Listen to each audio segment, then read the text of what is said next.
By far, bar none, the worst loss of the Jedd Fisch era. That was absolutely embarrassing.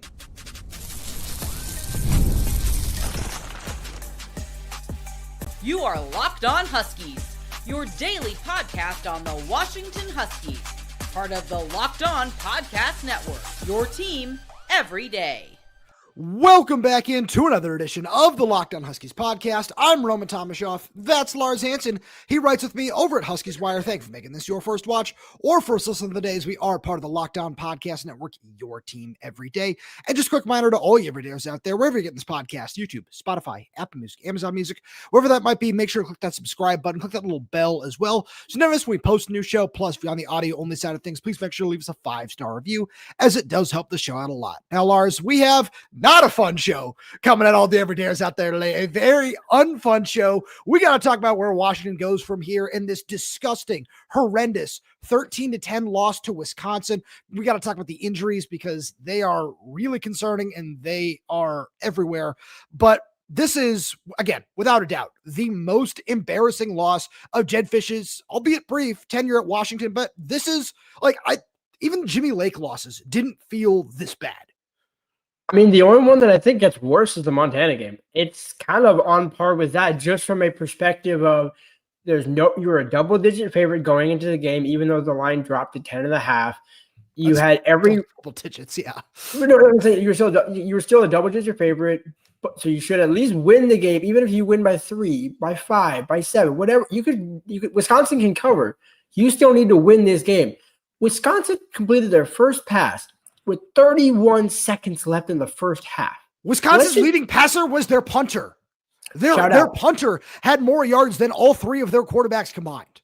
And I'm pretty sure their punter had more yards combined than Luke Dunn did. It seemed like there's just so many ways we can go about this where, the only 2 bright spots were DeMond's touchdown to Denzel and Grady's field goal. That was literally I disagree. I think Adam Muhammad had a good day, but I'm going to get to that at the very end of all this. Yeah, ironically, I said, going into the game, I felt like Adam Muhammad would get more play in this game, and he did not think it would come about the way it did. But just, there's a handful of bright spots that you can find in this game. But from beginning to end, weather aside, it could have been 65 in Palm Springs. That was a dog-you-know-what performance. It was horrendous. It's one of those things where we've talked about a lot over the course of the week, the opportunity that you have staring you in the face. Of, hey, look, this is a really bad Wisconsin team. They are, 2-6. And when I talked about it with our buddy Ryan Herrings from Locked On Badgers, he was going into this game with the same mindset of, this kind of is what it is. Whatever happens from this point happens. And I don't have a lot of thoughts. Wisconsin's longest scoring drive of this game was 22 yards. I don't think the defense had a particularly great day, especially with how the run defense looked in the first half. But I have to give them some amount of credit because when they were needed, they stepped up against a team that was out physically them throughout the afternoon. It was, especially again in that first half, it looked so much worse. But then you get to the second half, you get to the offense, the fact that was what you looked like, again, with the situation that you had in front of you, where you're looking at Purdue and UCLA before, whatever would have happened at the end of the season, you can't come out that flat and that ugly, where I have a lot of issues in terms of just some of the particulars with the 4th down call on the opening drive of the game, because that really did kill a lot of momentum. But then, you still get a stop. You're able to still find a way to, make a play here, make a play there, whatever. You go 3 and out on your next 2 drives. And this Wisconsin defense is legitimately good. That front 5, because it was 5 for the majority of the game, had a really nice day. And they were certainly overwhelming at different points of it. But that doesn't matter. Regardless of what's going on, that is just must-win game just sounds ridiculous. It sounds silly because that's not even close to what kind of just stakes were on the line for this Washington team. We were sitting here all year saying, hey, this team needs to be ranked for this. This team needs to be ranked for that. Our buddy Jake Butt was on the show saying this team has a lot of talent in these areas and should be ranked for this reason, and that reason. All of those things just went out the window. And it's one of those where there is nowhere else to point the finger but at Jedd Fisch, where you look at the game against Michigan and it was, I didn't do a good job of preparing DeMond for this game because he threw 3 interceptions. That needs to be the same energy that he takes from this loss. But there's nowhere else that I can look at and say, the players didn't execute this. The players didn't execute that. That's fine. But it just didn't feel like throughout the course of the game, especially as we got into the second half, that anything on the offensive side of the ball changed. And again, injuries played a part in that, but it's just straight up embarrassing. It is, but much like what we said after the Michigan game, where's Jedd's head at?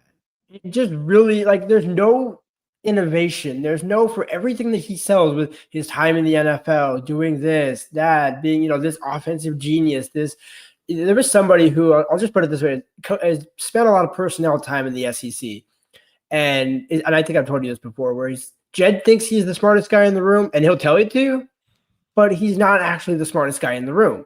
And I think we saw that today, where there was nothing that Jedd could truly come up with. And now, again, you could say injuries, like you said, might play a factor. But even then, you still have like Desmond Roebuck as a freshman, Ben Talented, Raiden Vinesbrand, talented freshman. You go down the list of guys, you have enough talent on this team to find 17 points. 14 points. Sure. You have that, because if that's all you needed today, you still give Wisconsin 13, all you needed was 14 points. And if you can't get that on the road, I don't really know what to tell you, because you're not facing Michigan. You're not facing Ohio State. Those two games, if you don't get 14 points, I understand, because that's a different kind of realm of talent pool and things like that. But for Jedd to have no offensive game plan that's not scripted, really, because that's really what he seems good at, is scripting those first couple of drives. And then after that, even that, like, it stalled out and you needed a fourth down conversion to, keep that drive alive. And you weren't able to do that either. Exactly. And I'm just saying, like, but if that's what his bread and butter is, and he's not good at that now, what is the selling point for Jedd? He's a great salesman. We both know that. He's great in terms of building the recruiting classes like he has and things like that. But from a purely in-game coaching perspective, has there been anybody that's been more of a disappointment from that side of the ball? Again, you can't point the finger anywhere else. It doesn't matter, because the buck stops with him. And it's not even that, it's because he's the play caller, where, I think about the Kalen DeBoer, Ryan Grubb era, right? Where it's, this would be a disappointing loss, but you had a play caller on offense. There isn't that with this team. So there is nowhere else that you can blame, where, I'm sure there are gonna be people who say, oh, well, what about Jimmy Doherty in this? Jimmy Doherty is not the one scripting those plays. Jimmy Doherty is not the one calling those plays. So the only place that you can point the finger on that side of the ball is at Jedd Fisch. And that's one of the frustrating things about this, because you can dive into any number that you want from this game, and it's a disappointment on that side of the ball, where, like you said, there was no plan. And the scripting thing is what I disagree with a little bit, because if you take out what we saw 2 weeks ago against Illinois, this team hadn't scored a point in the first quarter since the Wazoo game in the middle of September. And I think that's more, where I wanted to go with this, because this is one of those games where we talked about on our Friday show, as the everydayers know, or we said, this is one of those games where you need to find yourself in a positive game script. As we were talking about, Wisconsin couldn't throw the ball to save their life. They finished with under 50 passing yards in this game. It's flat out embarrassing, and they didn't need to throw the ball a whole lot, to be fair, because they were, especially early on, just establishing themselves physically at the line of scrimmage and just bowling over the defensive line at different points of time. And again, they stepped up and made a few plays when needed, but the special teams were certainly outmatched, as Washington consistently had to drive the length of the field. But you just look at every other area of the offense, where we've said that this is an offense predicated by stars in Denzel and Jonah and Demond. And it certainly is, where you mentioned Raiden, you mentioned Desmond Roebuck. Those guys certainly fill in and are really talented and have done a nice job at points this season. But without those two guys, it looked so overmatched too. Well, and that's, as you were saying all that, where's Omari Evans in all this? Where's, how do you get Decker DeGraff open? How do you get Quentin Moore, who was supposed to be back? How do you get him more involved? You have veterans on this team. Kevin Green, you have guys. Now, I understand why you're playing the freshmen and things like that, but you brought Omari Evans in for a reason. I'm pretty sure he's healthy. We haven't, unless you missed it. I know I missed it. We didn't see him on the injury report.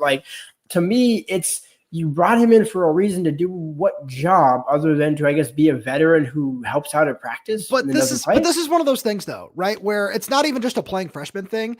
If the injury that he had early on, which put him a little bit behind, sucks. And that's its own thing. But we saw Chris Lawson in this game. We saw them try to get the ball into the hands of other playmakers. So who's to say that he hasn't just been flat out beaten out by some of those guys? And I'm not saying that that's the case, because that's something where the coaching staff just hasn't discussed that a whole ton, where we've asked about Omari. And so, yeah, he'll be in the rotation. He'll be here. He'll be there. That's just one of those things where I feel like you can't rule that out either. But as long as we're on the topic of the injury, especially at wide receiver, we got to talk about some of those, but we're going to take a quick break first. Because we've got a message from our good friends over at DoorDash. It's almost the weekend. Time to look back, crown this week's MVP on Who Delivered, powered by DoorDash. Just like you can win every Saturday with DoorDash streaks, saving more every time you order, these players delivered when it mattered most. Let's break it down. For Washington, Denzel Boston delivered in a big way. The one-handed touchdown catch, and you could see that he was out there playing through the pain. You have to take your hat off and give that guy a salute, because it certainly wasn't pretty for this Washington team out there today, but Denzel Boston was an absolute warrior. When the pressure was on, he came through, no hesitation, no delay. And if you've been watching week after week, this performance wasn't a fluke. Denzel is on a streak. And just like Denzel delivered for the Huskies, DoorDash delivers your Saturdays. With DoorDash streaks, you save every Saturday you order, stack it up all season, and you can save up to $250, including $100 in DoorDash credits. Order this Saturday, keep the streak alive, fuel your game day only with DoorDash. Terms apply, promo period through November 18th. We've also got a message from our good friends over at Doer. I'm so excited about these new jeans I've got coming in from Doer. I've heard the most amazing things about them. I can't wait to put them on. Doer, they have 5 times the stretch of traditional denim, which is great news for me. I've got big legs. It's hard to find jeans that fit in these Doer jeans. They just fit so much better. They're made with Cool Max technology that regulates your body temperature and wicks moisture, which keeps you cool and comfortable as temperatures change. Doer combines classic jeanswear with the style of and comfort of performance that you get from athletic wear as well. The best of both worlds, especially for me. I love to live in athletic wear. So Doer, they're going to make me just look better 24/7. You absolutely love that. Designed to look great and stay comfortable all day, no matter what you're doing. Simply put, Doer makes the world's most comfortable jeans without having to sacrifice style. Trust me, once you try these, they'll be your go-to. Get a pair for yourself or as an amazing holiday gift. Go to shopdoer.com/LockedOnSeattle. You'll get 15% off your first order. That's shopdoer.com/LockedOnSeattle for 15% off. Shopdoer.com/LockedOnSeattle. Lars, not 1, not 2, not 3, but 4 key injuries on the offensive side of the ball today. We saw Denzel Boston go out and he was able to return. Again, credit to him for that. Jonah Coleman gets rolled up on early. He tries to come back for a couple of plays, is unable to return for the majority of the second half. Azzopardi unable to play in the second half. And Landen Hatchett, there was a report on the broadcast that he was wearing a club on his right hand. So it's really unfortunate, some of the injuries that were suffered. And I look at this team now moving forward, like it's very clear that all of those injuries played a huge part in this game. It's not the main reason Washington lost, but they all played a part in this game. But moving forward, there's just so much to be concerned about. Yeah, I mean, the real ones are the offensive line. When you talk about Landen Hatchett, Zach Henning, I think, came in for a couple snaps, especially on that touchdown drive. And then Drew Azzopardi, like the warrior, the most improved player on the offensive line. And arguably, you could say the offense, aside from Damon Williams this season, and I guess Jonah with the touchdowns, that was the most significant loss, I think, for me, because, you don't want to dog kids, especially 18 to 22-year-olds here, but there's a significant drop-off at right tackle between Drew Azzopardi and whoever else you put in there. Even if it's Max McCree was out today as well, so you're talking about going down to Swanee Fasolo and some other, redshirt freshmen, redshirt sophomores. That's a terrible position to be in, no matter who you're facing. You could be at home against Purdue next week. If that's the situation you're in, I feel way less confident about that than I do Drew Azzopardi out there. And we look at the tackles for loss in the game. Wisconsin had 7. Washington had 6. So, there was this, they were even, but that's, again, you can't afford that if you're Washington's offense because, Wisconsin, when you've given them an opportunity, does have a pretty good defense. And that's kind of what we saw where the offensive line had 0 push, 0 control. Jonah going out does not help anything. He had, 5 carries, 2 yards, something like that. So Adam kind of had to take the bulk of the carries. And again, Adam's good, no doubt. Adam will be a very good running back, next year and down the line. But that was also just as much of a loss. But I think for me, it starts in the offensive line.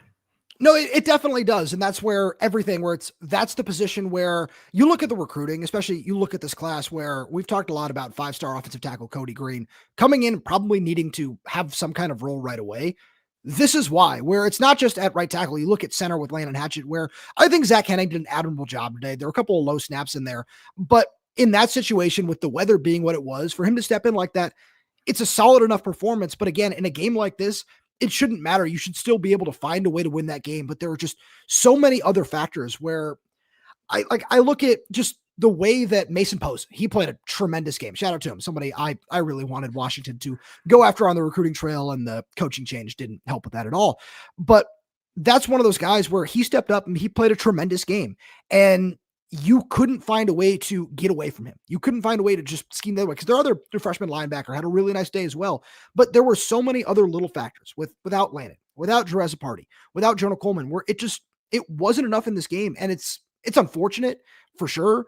But again, this all comes back to Jedd Fisch, and it's not just the recruiting stuff, right? Where we've talked a lot about what this program looked like when he took over versus where it is now in terms of talent. But on top of that, this is one of those things where this guy's bothering us, you need to find a way to come up with an answer. And that did not happen. Well, and it's funny to see him after the game. One of his quotes in the presser was, "We never got in rhythm offensively all day." Well, geez, whose job is that to get you in rhythm? DeMond's? No. Jonah's? No. Carver Willis's? No.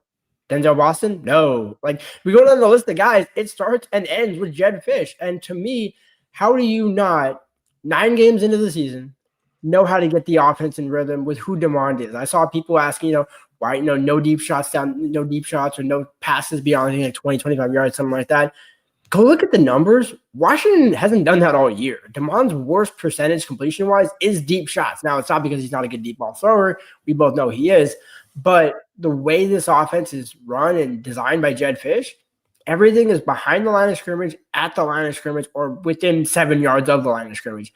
And they just flat out either didn't have the time, didn't have the ingenuity. And Jedd can say it's the injuries or it's whatever the case may be, but it's still on Jedd to find a way with. And here's the thing. Washington wasn't out-talented in this game. It was out-coached, which is bizarre given the situation Luke Fickell came into this game with. Because for me, you're coming in, who are you taking coming into this game? Jedd or Luke Fickell? The guy with 6 losses in a row, or the guy that just beat Illinois as a top 23 team, and now you're in the top 25 in the CFP?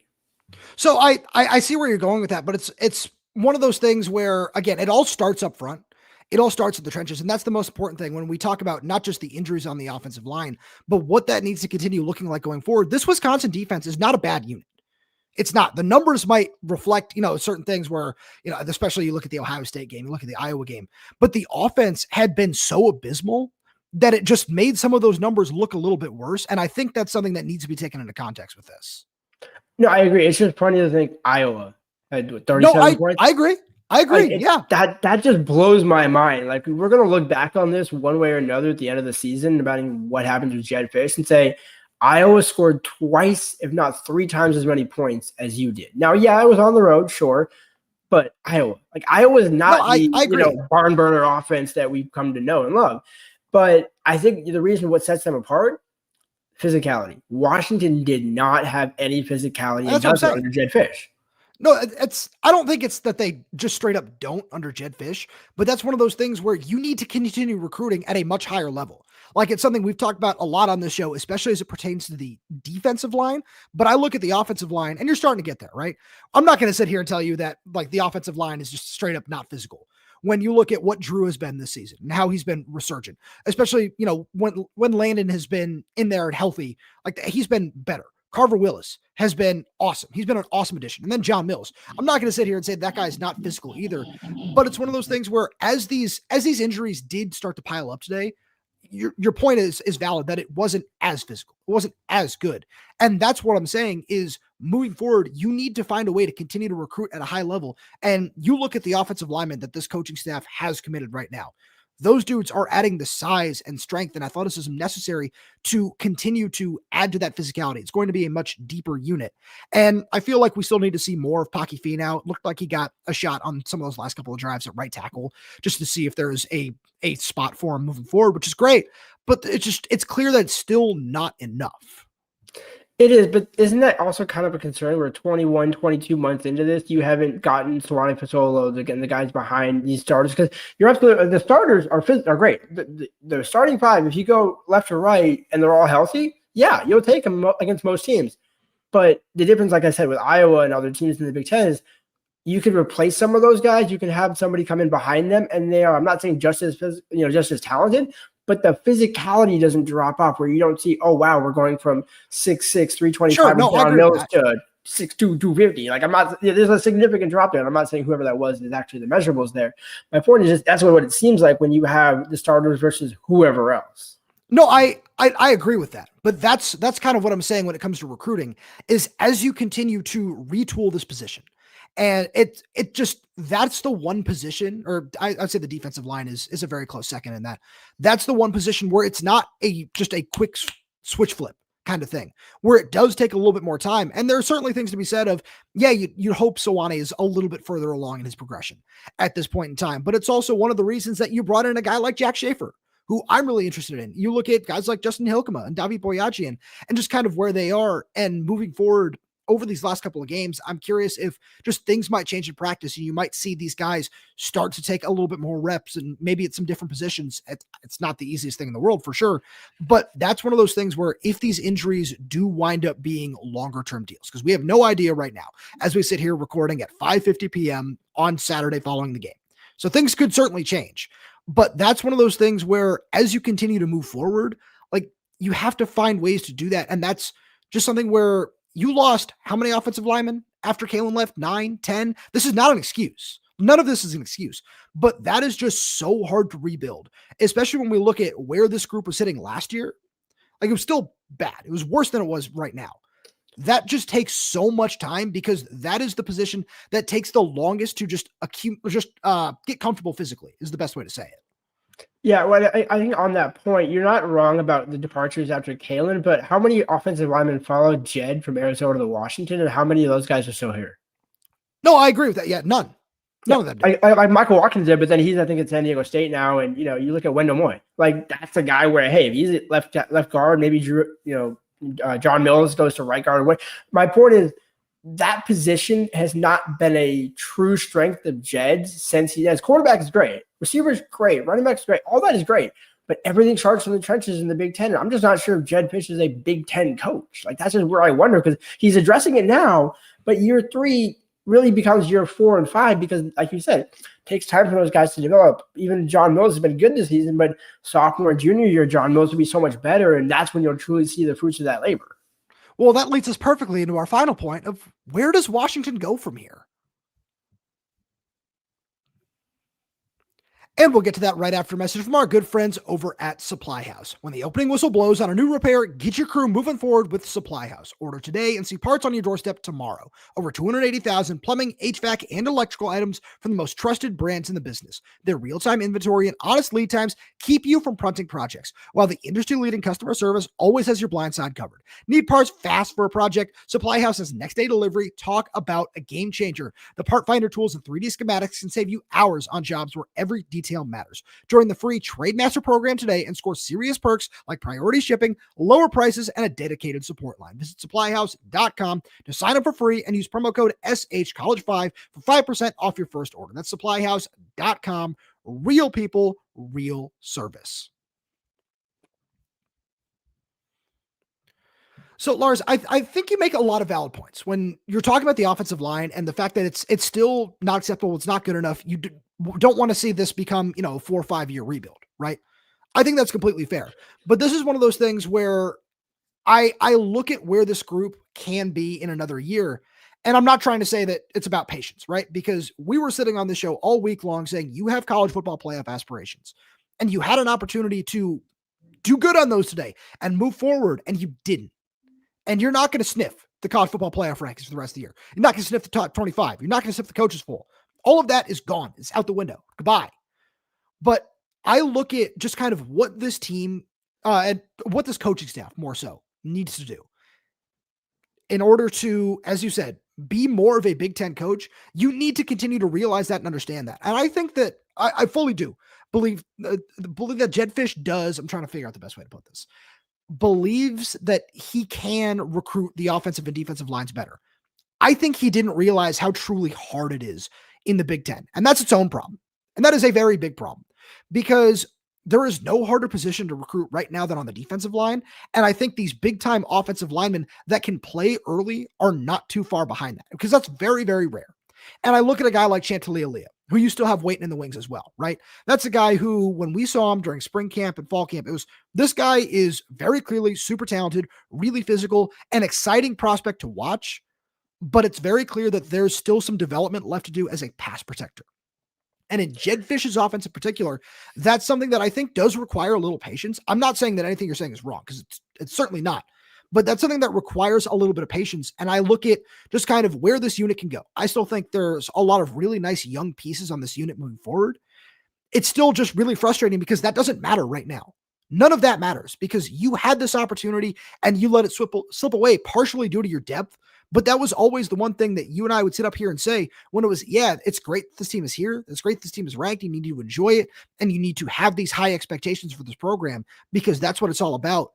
But as you continue to move forward, it's okay, this can be a concern because one of the biggest things we've said is you have 3 elite high-end guys in DeMond, Jonah, and Denzel Boston. Everything else around that is still growing and gelling. And there's clearly a lot of potential, but it's not where it needs to be yet. Right. And I think the ironic part about that is 2 of those 3 are gone after the season. Probably more like, well, at least 1 guaranteed is gone, 2 probably gone, the second one being Denzel. And then DeMond is tied at the hip with Jedd. So the question for me is, what does Jedd want to do? Because he knows what he's got to do, and he's going to need a 3rd year at Washington to truly find that success. But there's truly no guarantee that even next season, when you're looking at this, that Washington can actually hit on everything, because you're still looking at Adam Muhammad plus then the guys behind him developing and Brian Bonner. Like, again, everything that you said about the recruiting and guys coming in and all that, he's addressing it. You know, T.I. Mackay is on the defensive line is a great 1 addition, but you still need 2, 3, 4 more guys there. You know, we're missing some guys there. Linebacker, you know, you have a pretty good depth there, and the secondary, you know, we like what some of those guys bring as well, but there's a lot of what's to say there's not much difference next year. Like, yeah, these guys are going to be sophomores, but like, you know, I don't necessarily see, you know, because you're going to have Desmond Roebuck, Raiden Reinsbright, all the guys that are, you know, freshmen that should be sophomores. Who's the Denzel next year? Are you going to go get a receiver in the portal, or are you going to go do that? That's a fair question. And so for me, like, I just look at it's a glass half full, glass half empty, 1 foot in, 1 foot out. Like, what Jedd needs to do is decide, and not even decide, just show it. You can show it by deciding it, where you want to go. Because the way they come out against Purdue, the way they play against UCLA, and the way they play against Oregon will say a lot of where he wants to go with this program. Because, yeah, you're right. Like, it takes time to gel. Use these 3 games to gel them together and make that a running start in 26, like you do with the Sun Bowl in 25. Right. But that was this was supposed to be part of that too. And that's the frustrating part of all this, where you can look at this and again, you had all these high aspirations where obviously they're not going to sit up here and say, we expect to make the college football playoff. We expect this, we expect that. Those are always going to be the goals of this team. That's always going to be a really big part of this, but you were supposed to be doing that on the fly. That has been Jedd's point since day one. Since day one, that has been a big part of this. It's, oh yeah, we're going to play a lot of freshmen. So then when they're sophomores, they're already going to be further along than a lot of other people would be around the country. And then by juniors, they're not making this mistake. They're not making that mistake. And they're able to, be top of the line kind of players. And I think that's fair. And I think that's fine. But you had such a major opportunity. And that's the biggest point of all this is, for a lot of these young players, this was going to be such a major stretch of just runway to build confidence and build momentum against teams ranked in the bottom of the Big Ten, not just in the standings, but in every statistical category on the defensive side of the ball. I know I'm talking about the Wisconsin defensive line being really talented, but that doesn't mean that you couldn't throw the ball, especially earlier on in this game before the elements started playing a factor, and you couldn't quit trying to establish the run. That's really frustrating. That's part of the play calling problem that Jedd will, when you're talking about he can't get out of his own way at different points of time. That's the biggest example of that in this game. But that's also one of those things where there are so many different little issues that got you to this point. And I don't think that all of those are 100% Jedd's fault. You can't blame him for the situation that he walked into when he got here, like when we're talking about the offensive line. But I think what the biggest thing you're trying to say is it hasn't improved fast enough. And I think it's still on the right track. You've already matched last year's win total. There are, certainly nice building blocks at every single position, no matter which way you slice it. I don't think there's a true, 6'4", gonna look like Denzel Boston, first round pick kind of wide receiver right now. outside of, just when you just look at the younger guys on the team. But there's so much time to figure that out. There are so many other areas that need to be addressed. And I think the biggest thing right now is still, as you're kind of talking about, it's the defensive line, then the offensive line. And those things are also the hardest parts. So there's just so much here that just needs to be dissected still. So here's an interesting point within that you're making here. Jedd did change one thing drastically. He hired 2 special teams coaches in the offseason to significantly address that problem aspect of the program last season and take it off of Jordan Pappow. That was a great decision to hire Chris Petrelli and to bring in Greg Froehlich. Like, that was good. I like that. Sure. Today, I mean, again, Chris Petrelli is not handling the punting. I did joke on Twitter. Yeah, I'm going to call it Twitter, whatever. That Jedd should go out after do the last punt because Luke John wasn't getting it done. No pun intended there either. But you just look at, that's a microcosm. Special teams is a microcosm of your program. That to me was the problem today, and it's really been inconsistent throughout the season. And I mean, today was the first blocked field goal since the Iowa game last year. Yeah, then you have the block punt that ends up turning into your only touchdown of the day. It sets you up at the 1. Like that, if that block punt doesn't happen, you almost get shut out. Right. And that's what I'm saying when it all comes back to Jedd at the end of the day. Your longest touchdown drive, just like Wisconsin's, was 1 yard. Like that's the problem where you, as the offensive play caller and the head coach, need to be the one to find ways around that. And we both know for a fact, to a fault, Jedd's not giving up play calling. We probably should address that for 10 seconds here. Jedd's not giving up play calling. Jedd will probably go do something else, be a lawyer, go, sell cars, do whatever he wants to do before he gives up play calling. And I think that's going to be his ultimate detriment. The day he hires an offensive coordinator to call plays will be the best day of his career. Sure. And I think that's a fair point. But you also just kind of, and this is kind of why I don't necessarily harp on that point too much. Again, you're not wrong, but we know that's not happening. So we just kind of have to take that as it is and continue to move forward in that world. But why doesn't it happen? Like, again, I go back to what a friend of mine in the SEC told me. Jedd's the smartest guy in the room, or he thinks he's the smartest guy in the room, and he'll tell you that, but he's not actually the smartest guy in the room. He's not dumb. I want to be very clear. Jedd's a very smart offensive mind, but a lot of it is kind of patchwork from where he's been, not necessarily his own creation of that. And I think that's part of the problem is when you borrow something from so many different people, it's not your thing, so you can't execute it as well as somebody else can. That to me is why he's a great CEO in terms of the recruiting and all that. So bring somebody in of that tree that you mentioned. Jimmy Doherty, give it a shot. Like, you got somebody under your roof. Like, that's if you're going to go a route, that's the route you need to go. But this is like, I look at the other side of this coin, and I'm sure there's part of him that says, I'm getting paid $7.5 million for a reason. And I'm sure he believes that is a big part of that reason. I want to throw that out there. No, you're not wrong there. I completely agree with that. And on that track, it absolutely makes 110% sense. But if it's not working, get out of your own way before you sink your own ship. Like, it's just, to me, you're driving your head into a wall and saying, why do I have a headache? Sure. And to me, like you have the resources at Washington. You have the coaches on staff. Jimmy Doherty is a very competent coach. I've known him going back to his days with Sark. He's been around the game. I mean, Tom Pelissero said he had some NFL interest. So clearly he's a good coach. Clearly people think highly of him. Why not give him the reins for a year and just say, hey, you know what? Let's see what this looks like. And then, by the way, if it doesn't work out, cool, take it back. Fine, whatever. Go about that, whatever you want to do. And you might say, well, then how do you resolve yourself from that ship? Well, again, this is I'm not saying a Jimmy Lake situation, but you got to try something else if it's not working now.